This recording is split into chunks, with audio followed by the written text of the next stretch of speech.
আচ্ছা, mixed two মিডিয়ায় তোমাদের প্রত্যেককে স্বাগত। তোমাদের বেসিক এবং পোস্ট বেসিক বিএসসির যেহেতু তোমাদের কমপ্লিট, অর্থাৎ তোমাদের ইন্টারভিউ পর্ব শেষ গতকালকে হয়েছে, এবং আগামী অর্থাৎ আজকে থেকেই তোমাদের জিএনএম স্টাফ নার্সদের ইন্টারভিউ ডব্লিউবিএইচআরবি গ্রেড টুর ক্ষেত্রে শুরু হচ্ছে। তো অবশ্যই জিএনএমদের ক্ষেত্রে মোট কথা তাদের প্রত্যেকে শুভেচ্ছা রইল। এবং বেসিক এবং পোস্ট বেসিক বিএসসির ক্ষেত্রে ফাইনাল মেরিট লিস্ট এবং কাট অফ কীরকম যেতে পারে ইন্টারভিউ সহ, তো আউট অফ 100-এ সেই রিলেটেড আজকে বিষয় থাকছে, এবং ফাইনাল মেরিট লিস্ট কবে আসতে পারে। ঠিক আছে, অবশ্যই গুরুত্বপূর্ণ কিন্তু প্রত্যেকের জন্য, এবং সেই সঙ্গে কিছু গুরুত্বপূর্ণ বিষয় আছে যেগুলো তোমাদের আমি ডিটেলসে বলবো আজকে। ঠিক আছে, প্রথমে বলে নিই যে তোমাদের যে ক্যাটাগরি ওয়াইজ যে সিট সংখ্যাটা সেটা একবার জাস্ট বলে নেই। ইউআরএ 628, এসসিতে 982, এসটিতে 311, ওবিসি এতে 468, বেসিক বিএসসির ক্ষেত্রে, ওবিসি বিতে 158, ইডাব্লিউএসে 150, ইউআরএ 88, আর হচ্ছে এসসি পিডাব্লিউডি 15। তো যেমন ইউআর পিডাব্লিউডি, এসসি পিডাব্লিউডি এরা 5 জন একজন করে ডাক পেয়েছে, তাহলে এদের ইন্টারভিউ যারা প্রেজেন্ট ছিল তাদের কিন্তু আর কিছু বলতে হবে না, তারা জব অলরেডি তাদের কনফার্ম। ঠিক আছে, এবারে বাকি ক্যাটাগরিগুলোর মধ্যে তোমরা দেখবে যে কতজন ডাক পেয়েছে। যেমন ইউআরএ 2.5 গুণ প্রার্থী কি হয়েছে, তাহলে 1587 জন ডাক পেয়েছে, সেটা কিন্তু তারা মোট কথা ইউআরের ক্ষেত্রে ফুলফিল হয়েছে 2.5 গুণ। আচ্ছা, এসসির ক্ষেত্রে হয়েছে, এসসির ক্ষেত্রে কিন্তু 1355 জনকে ডেকেছে, তাহলে সেখানে কিন্তু ক্যান্ডিডেট 2.5 গুণ হয়নি। আচ্ছা, এসটির ক্ষেত্রে 311টা ভ্যাকেন্সি, কিন্তু ডেকেছে 179টা, তাহলে সেটাও কিন্তু ফুলফিল হয়নি। ঠিক আছে, আচ্ছা, ওবিসি এর ক্ষেত্রে 910 জনকে ডেকেছে, তো সেখানে ফুলফিল হয়ে গেছে প্রায়। আচ্ছা, ওবিসি বি এর ক্ষেত্রেও সেম 2.5 গুণ প্রার্থী পেয়ে গেছে। আচ্ছা, ইডাব্লিউএস এর ক্ষেত্রেও প্রায় সেম, মানে মোট কথা 2.5 গুণ প্রার্থী তারা পেয়েছে। এবার যে সমস্ত ক্যাটাগরিতে 2.5 গুণ প্রার্থী আছে, হ্যাঁ, ইন্টারভিউ শর্টলিস্টেড হয়েছিল, সেই সমস্ত ক্যাটাগরিতে তোমাদের নম্বরের ডিফারেন্স কিন্তু বেশি একটা নেই। যে ইউআর বলো বা তোমাদের ওবিসি এ বি ইডাব্লিউএস, হ্যাঁ, এদের যেহেতু মোট কথা কারো নাম্বার এক সেম হতে পারে, বা কেউ 0.5 পিছিয়ে আছে, ঠিক আছে, বা 0.25 পিছিয়ে আছে, তার জন্য সে একটু পিছিয়ে, মানে তোমার আগে যে থাকবে তার সাথে তোমাদের নম্বরের ডিফারেন্স হাইলি দেখা গেল কোথাও 0.5 বা 0.25 এরকম হতে পারে। এটা কিন্তু তোমাদের ক্ষেত্রে UR OBC A B EWS এটা কিন্তু তোমাদের সুবিধা। ঠিক আছে, আর বাকি এসসি এসটিতে যারা, যেমন এসটিতে যেহেতু 179 জন ডাক পেয়েছে এবং ভ্যাকান্সি 311টা, তো সেক্ষেত্রে কিন্তু যাকে বলা যায় প্রায় প্রত্যেকেই সুযোগ পাচ্ছে। তবে এসসির ক্ষেত্রে শুধুমাত্র একটু তোমাদের দেখো 2.5 গুণ প্রার্থী সেখানে নেই, কিন্তু তোমাদের কিন্তু ভ্যাকান্সির তুলনায় প্রার্থী একটু বেশি আছে, 1355 জনকে ডেকেছে। তাহলে মোট কথা সেখানে কিন্তু শেষের দিকে সিবিটিতে স্কোর অনুযায়ী শেষের দিকে যারা ডাক পেয়েছে তাদের সাথে মোট কথা সামনে যারা আসে নম্বরের ডিফারেন্স কিন্তু অনেকটাই থাকছে। ঠিক আছে, এবং কে কত পেয়েছে সেটা তো মোটামুটি একটা আইডিয়া তোমরা করতে পারবে।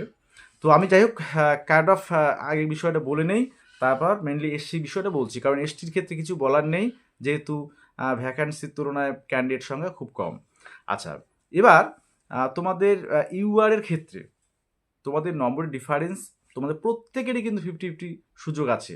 ঠিক আছে, তোমরা মোটামুটি ধরে নিতে পারো যে 65+, তোমরা ইন্টারভিউ সহ যদি আউট অফ 100-এ তোমাদের মোট কথায় স্কোর হয়, তাহলে কিন্তু ফাইনাল যে মেরিট লিস্ট, হ্যাঁ, সেখানে কিন্তু জায়গা করা বা একটা সেফ স্কোরে তোমার থাকার সম্ভাবনা আছে। এবার সেক্ষেত্রে কিন্তু একটু বেশিও হতে পারে। কেন হতে পারে?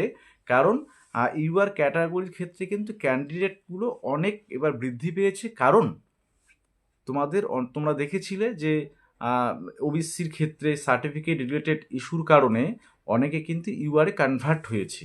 তোমাদের কম্পিটিশানটা যারা ওবিসি, মানে ওবিসি থেকে যারা ইউআরে গেছে তারা যেমন বিরাট একটা সমস্যার সম্মুখীন হয়েছে, তোমাদেরও কিন্তু সমস্যার সম্মুখীন সেখানে হতে হচ্ছে, তাই তো? এটা কিন্তু বাস্তব বিষয়। আমি যেগুলো বলি একদম সেটা হচ্ছে বাস্তব ক্ষেত্রে যেটা হয়েছে সেটাই। হ্যাঁ, এটাকে কেউ অস্বীকার আশা করি করতে পারবে না যে ওবিসি এ বা বি যারা কাস্ট রিলেটেড প্রবলেমের জন্য তাদের হচ্ছে ইউআরে কনভার্ট করা হয়েছে, এরকম প্রচুর ক্যান্ডিডেট আছে। তো সেক্ষেত্রে তোমাদের কম্পিটিশানটা একটু বেড়েছে। তো এর থেকে 65+ বা তার একটু বেশিও যেতে পারে, ঠিক আছে? আচ্ছা, এবার এসসির ক্ষেত্রে তোমাদের আমি বলি, আচ্ছা এসসিটা আমি পরে আসি। এসটির ক্ষেত্রে কিছু বলার নেই, ঠিক আছে, কারণ যেহেতু ক্যান্ডিডেট কম, ওদের প্রায় সকলেরই যাকে বলে হওয়ার সম্ভাবনা আর কি, যারা ইন্টারভিউতে অ্যাটেন্ড করেছে। ওবিসি এর ক্ষেত্রে তোমাদের দেখো, তোমাদের মোট কথা 2.5 গুণ ভ্যাকান্সির যে 2.5 গুণ প্রার্থী সেটা কিন্তু আছে। সেক্ষেত্রে তোমাদের মোটামুটি 60, মানে কম পক্ষে হলেও ইন্টারভিউ সহ 60+ মোটামুটি তুমি যদি পাও, তাহলে একটা মোটামুটি আশা তোমাদের থাকবে যে না, একটা সুযোগ পাওয়া যেতে পারে। তবুও সেটা কিন্তু একটু মানে মোট কথা একেবারে যে কনফার্ম ধরে নিলাম সেটা কিন্তু একদমই নয়, কারণ এটা আমি জাস্ট একটা সম্ভাব্য কার্ড অফ প্রথমেই বলে দিয়েছি যে সম্ভাব্য কার্ড অফ। হ্যাঁ, এটা আমার মোটামুটি ধারণা থেকে, ঠিক আছে? ওবিসি বিদের ক্ষেত্রে সেক্ষেত্রে একটু বেশি যায়, 62+, এরকম থাকলে মোটামুটি একটা আশা করা যেতে পারে, ঠিক আছে? আর ইডাব্লিউএস এর ক্ষেত্রে 56 বা 57 এরকম প্লাস পেলে তোমরা একটা আশা মোটামুটি করতে পারবে যে তোমাদের একটা সম্ভাবনা থাকতে পারে ফাইনাল মেরিট লিস্টে জায়গা করার ক্ষেত্রে। এবার ফাইনাল মেরিট লিস্ট কবে পাবলিশড হবে? তোমাদের ফাইনাল মেরিট লিস্ট আমি বলেছিলাম যে ফেব্রুয়ারি মাসে যে কোনো দিন পাবলিশড হবে, এবং তোমাদের স্কোর কার্ড, সেই স্কোর কার্ডে তোমাদের কিন্তু স্কোর কার্ড কিছুদিনের মধ্যে পেয়ে যাচ্ছ। তো এই সব ক্ষেত্রে তোমাদের অবশ্যই কিন্তু বিষয়টা আগে দেখবে যে স্কোর কার্ডে কার কীরকম স্কোর আসছে, ঠিক আছে? আর ফাইনাল মেরিট লিস্টে তোমাদের সিবিটির নম্বর এবং তোমাদের যেটা যাকে বলে তোমাদের ইন্টারভিউয়ের নম্বর, দুটো আলাদা করে পাট পাট করে দেওয়া আছে কি নেই, সেটা কিন্তু একটা ভাইটাল বিষয় হয়ে দাঁড়াচ্ছে। তোমরা হয়তো বিষয়টা অনুধাবন করতে পারছো না। শুধুমাত্র যদি মোট কথা টোটাল মার্কসটা দিয়ে রাখে, তাহলে তুমি বুঝতে পারবে না যে তুমি ইন্টারভিউ কত পেলে বা তুমি সিবিটিতে কত পেলে। তাহলে সেখানে কিন্তু একটা মোট কথা স্বচ্ছতার একটা বিষয় মানে একটা উঠে আসবে যে সেটা কীরকম করে হলো, আমি ইন্টারভিউ কত পেয়েছি বা সিবিটিতে কত পেয়েছি তোমরা কিন্তু এবার সিবিটিতে যদি তোমাদের নম্বরটা স্কোর কার্ড যেহেতু আগে দিয়ে দিচ্ছে, তাহলে তুমি ফাইনাল মেরিটে সে টোটাল মার্কস দিলেও সেটাতে কোনো অসুবিধা থাকার কথা নয়, ঠিক আছে? তো এই বিষয়টা নজর রাখতে হবে। অবশ্যই যে কার্ড অফগুলো বললাম সম্ভাব্য কার্ড অফ, এবং তোমাদের অবশ্যই চিন্তার কোনো কারণ নাই।